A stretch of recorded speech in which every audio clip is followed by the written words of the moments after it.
What's up, guys? Vince Reddy here, and this is my One Piece review for episode 46 to 78. I finished, this is basically when I finished the whole characters, the main five basically. And since I finished all of East Blue, I am now entering the grand line of uh watching these other episodes, which is pretty much in the Winter Islands.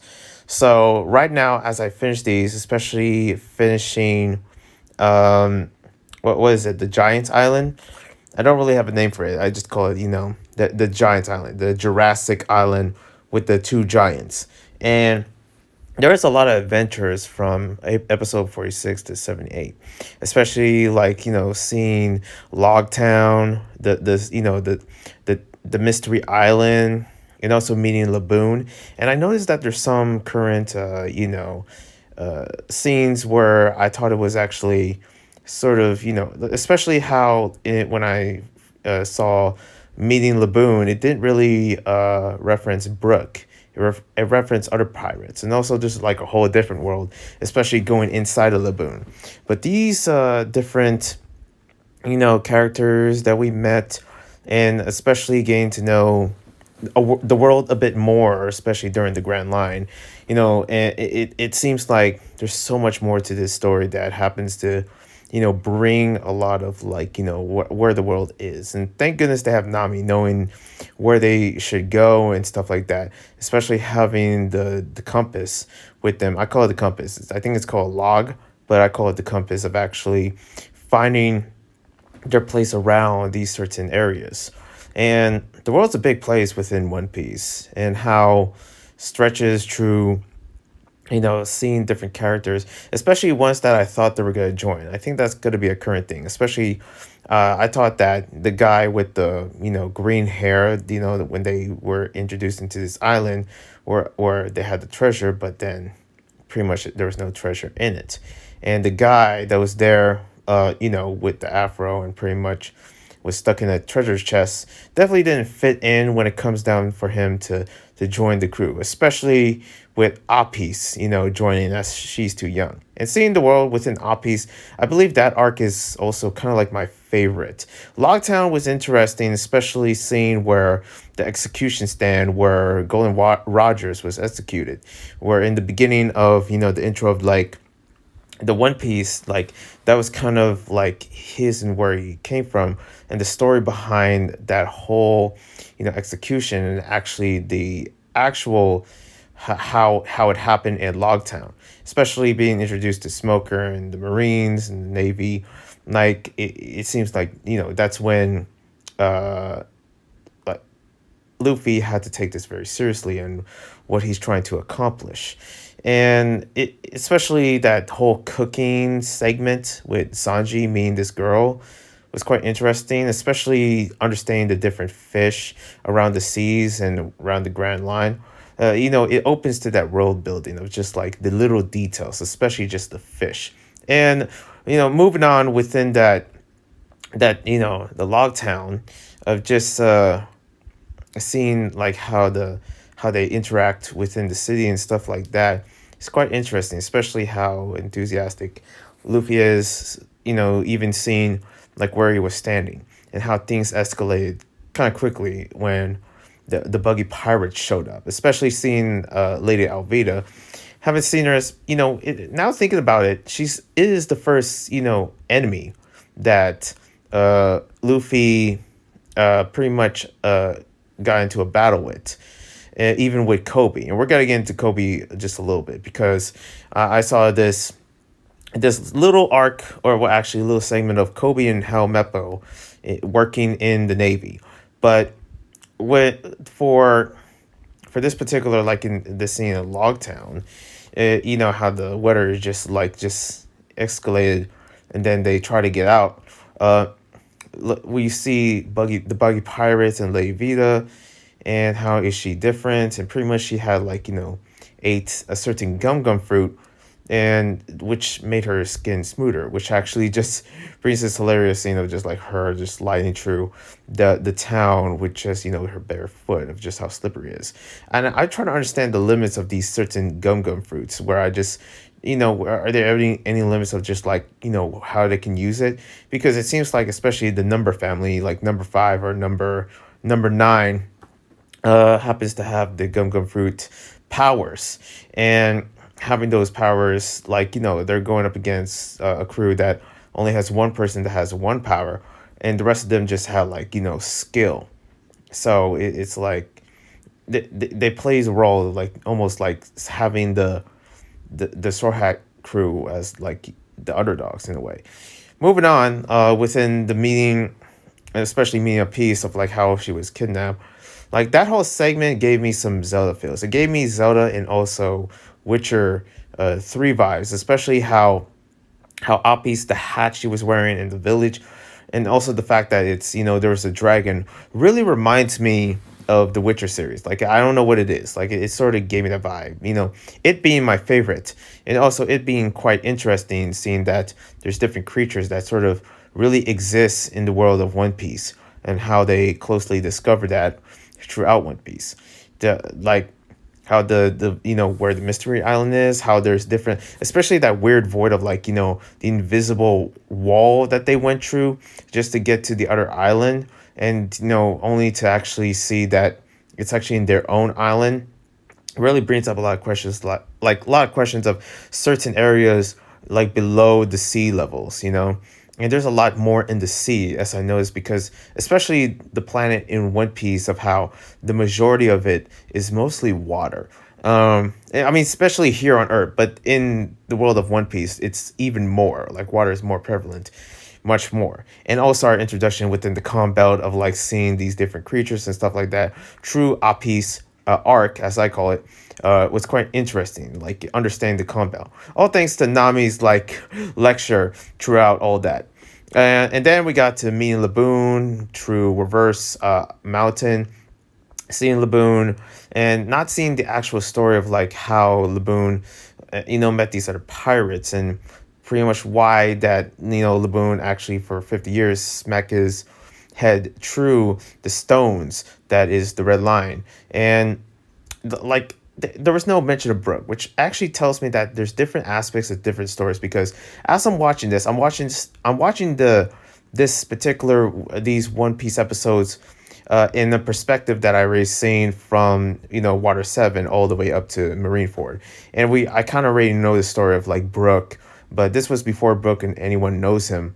That he was like a big kind of like deal with Laboon, knowing that they're gonna meet someday, and there's like a whole story to that. But for this one, it did not mention that. It mentioned a different pirate, and I don't know if they, Oda tried to actually put something to add more to the story from that particular time when they, met Laboon. I don't know if there's like a hidden secret somewhere, but that only tells me like the, stories like this, especially when it comes down to the art of storytelling, you kind of like, if you make series of different books, you have to build off to from other events like the Reverse Mountain, and also Laboon. Kind of have to build off from that of like what is actually the truth and what actually happened with between Laboon and the pirates that Laboon loved. And also seeing like this whole world, like especially how we're gonna be introduced to Vivi, aka like I believe Wednesday or something, and also this guy that he was with. I feel like the guy that Vivi was with when working for the number crew or something like that, or basically working for Logtown. It really tells me like, he could have joined, but I feel like he probably wouldn't be a big deal. Even though I get that feeling when Vivi was first introduced as a villain, he didn't feel like a villain to me. There's a certain vibe that actually Oda actually comes up with when it comes to different, characters not actually being bad guys in any sense. And that fight, during Cactus Island, when they were in Cactus Island, how they're, everyone's with friends with them. I like how Zorro did not got fooled. Thank goodness that he got a nap done, but did not get fooled by the camaraderie and friendliness of the island people. As that's a way to actually see and follow your instincts and just understanding. Speaking of following instincts, I like how Luffy actually found out who Mr. Tree was when hiding in that village, especially during that island. I didn't expect Mr. Tree being in that environment. I thought it was going to be somewhere like like somewhere like in the Cactus Island or city. I didn't know it was going to be in Jurassic Island at all.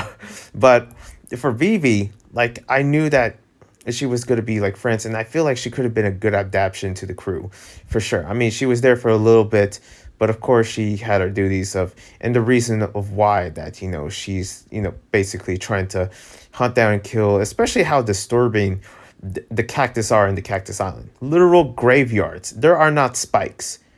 No, the spikes on the cactus are not spikes. They're actually graveyards, which actually brings a certain disturbing, image of just that, like just how many pirates did they kill? It just made me question that a lot. But that fight, as I'm getting back to it, that fight with Zorro versus Luffy was so real. It was like out of, control. And it feels like two of them were just hungry just to kill each other, and out of, and quickly, of course, they begin, okay and cool with each other. We're just not gonna, we're just gonna not acknowledge that. I'm like, that's kind of insane. But yeah, moving on, as they move on to pretty much another story surrounding this, which is Kobe and Helmeppo. And Kobe Helmeppo pretty much, like, and I just discovered Helmeppo's name. At first, I'm like, okay, who's the other person? I was like, okay, I believe it's Kobe and the other guy. Oh, Helmeppo. What kind of name is that? I mean, I don't know what kind of language name or something. I always try to understand, like, where's the origins of these names? Like Helmeppo, like, is that could be like Pig Latin or just Latin or Greek or whatever. I don't know. But yeah, Kobe and Helmeppo went to, pretty much are now part of the Marines or working for them, being, cleaners, janitors or whatever. And we see a development through Helmeppo, especially that whole scene between him and his father, which his father is messed up, real messed up. And I believe there's got to be a returning arc where Helmeppo is going to definitely confront and defeat the father. And pretty much seeing that relationship between Kobe and Helmeppo, especially Kobe one day being, king of like the Marines, as I call it. I believe he's trying to be chief or whatever. He's trying to be king of the Marines. Just how like that inspiration coming from Luffy being king of the pirates. And his inspiration is based off of Luffy himself. And how Kobe developed himself to be motivated and working hard and actually never, back down, and especially helping to motivate Helmeppo himself, really shows some character development of how that all attach, how that all connects. And he's trying his best to actually, in some ways survive and help, Meppo or himself to actually achieve, especially when you have Garp. It's kind of interesting to see Garp. I never remember him having a dog. I don't know what that's about, but the dog mask hat or something, and him being a real hard ass, especially him like just being the grandpa of like Luffy and that whole thing. So, Kobe trying to be, the strongest that he can, the idea of sacrifice that you had to go through, knowing that, that's the thing that Marines live by, or the Navy, of course, is that if you don't sacrifice yourself, then what are you doing? What is the point of you living? Which, is a disturbing message, knowing that I don't know if that's an actual thing within the military, because I never was in the military, but that's the same thing that one of the Navy admirals said. And the Navy admirals are scary. Okay, they're tough. They're gods. And like they said the same thing. So which only made me really predict, and no one spoiled me, even though I somewhat spoil a little bit here and there, but and it's only like, all the way here between Marineford. But is Kobe going to be like an admiral? Is he going to be powerful just like the Navy admirals, the three gods? Like, that's something that I'm thinking about, because his motivation shows and everything that he has trained for, how he develops, even though the training up there and like, the Marines are just like, it makes sense why they're this serious and how they're given the title that they have. But what's really going to happen between Kobe and Helmeppo and how they develop? Moving on, pretty much like all of the, what I've seen is pretty well done. Like I really enjoyed most of what the story has to throw, and seeing that the island, the Jurassic Island, of how they were stuck in there, or actually, they just stopped there. It's for like food, I think like that. And the motivation, like, especially that's a motivation that Kobe and Helmeppo has with these two giants within the Jurassic Island.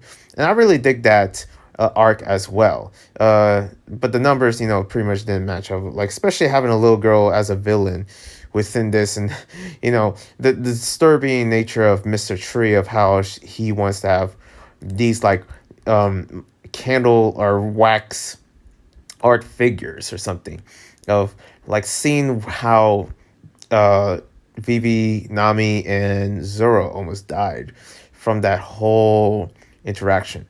And seeing how powerful the numbers, like, the lady and the guy that actually has the ability to have anything in it, any molecule in his body to turn into bombs, and also the girl having the ability to be light or heavy.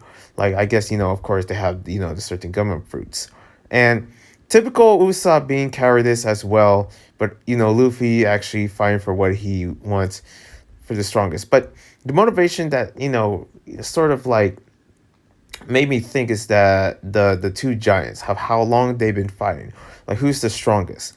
It's that kind of nature that they have, that they do carry each other, but they fight each other, which is sort of like the same kind of motive within Kobe and Luffy, when it comes to them, to, like, especially Kobe's motivation to one day defeat Luffy, even though like that's your friend. Is it that kind of, is that the same motivation, the same thing with that is like the same that the Giants had? I don't know. That made me think about that as well.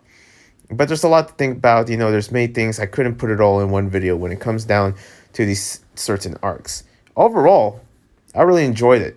I really enjoyed all. The fight scenes, the emotions, like everything just never felt tiring to watch. Everything, like, just felt new, especially how it doesn't matter how long the fights are. I'm very familiar of how long these certain battles, these certain arcs or anything when it comes down to One Piece, but the masters really drew something together when it comes down to making One Piece. It's like the anime, and it shows and it proves, especially throughout of like what they've been through, some near death experiences, but so also some sacrifices that they had to make, and how really within this series is how Luffy develops and how the world develops around him. Other than that, thank you guys for watching. Hope you enjoy my review, my, or whatever you may call it, my thoughts.